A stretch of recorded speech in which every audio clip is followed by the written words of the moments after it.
So I want to just give you an idea here of what I've created. I've taken the Acebott Robot Car, the default kit. So with that, I got the Mechanism wheels, I got the two boards here. So the bottom one here is the ESP32 controller. The top one is a driver board.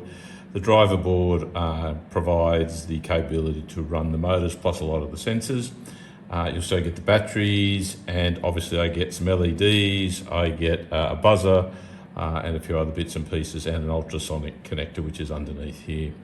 So what I've done is I've added the QD002, the Acebott ESP32 camera add-on here. So this is the camera add-on here. Now what I've done is I've created a 3D mount to sit on the ultrasonic, so I can still get basically the pan, so I can go left and right. And I've also left the motor here for the tilt, which I've connected to a separate controller. So by putting it on the ultrasonic controller, just says putting another motor in just for, that direction of the camera. Now what I've also done is I've obtained a PS3 compatible Bluetooth controller here, and what I've done is I've paired that to the Acebott here, so I can control the wheels, the directions. I've also 3D printed a holder so that I can mount an iPhone, secondhand iPhone on here, as you can see.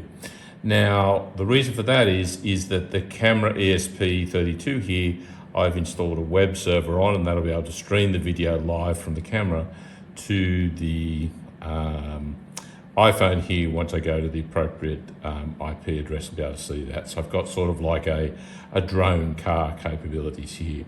So to see this in action, first thing I'm going to do is I'm just going to power it up. So we go in here, turn it on, which should beep when it's fully complete. So that indicates the car has booted. So what I'm going to do now is just go in and I'm going to turn on the PS3 controller. We should hear that pair. So we've heard that pair as well. Now see if I move the controller here, left, right, up, down, that's going to control the wheels and the directions. Now if I move this, you'll see that it controls the camera. Right, so there's the camera unit, that's where the camera is, and that's the ESP32 there. I can move it to the left, right, and to the right. All right, so that's going to be controlling that. Now what I can do is, once I've got that, I can now go in and enable or turn on the web server capability and have that broadcast the video. So you'll see here, now I'm getting the broadcast from the camera there. So again, if I, for example, move it across a bit, you'll see there's my robot arm. I can move up, I can move down. That's going to change it, and then I can move back, and there it is there. So again, if taking that out of the way, you'll see that the camera moves, move up, move down, is the ability to move that camera. I've also got, like I said, the ability to move the wheels, so I can control the directions that it goes in, and I can turn left, turn right. All of that has been built in by the buttons that I've created here. So again, very happy with the project, and I'll put all the code up for people to use, as well as written a blog post on it. So hopefully you'll be able to take this and extend it even further if you want.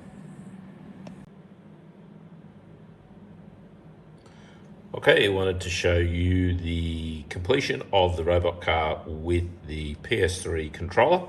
So if we have a quick look here, you'll see here is my PS3 controller, and I've got an old iPhone mounted on it that connects to the camera on the robot car. So if I move the car around, you'll see that the video also moves. I can, again, move this up. I can move it down. I can move it one side or the other.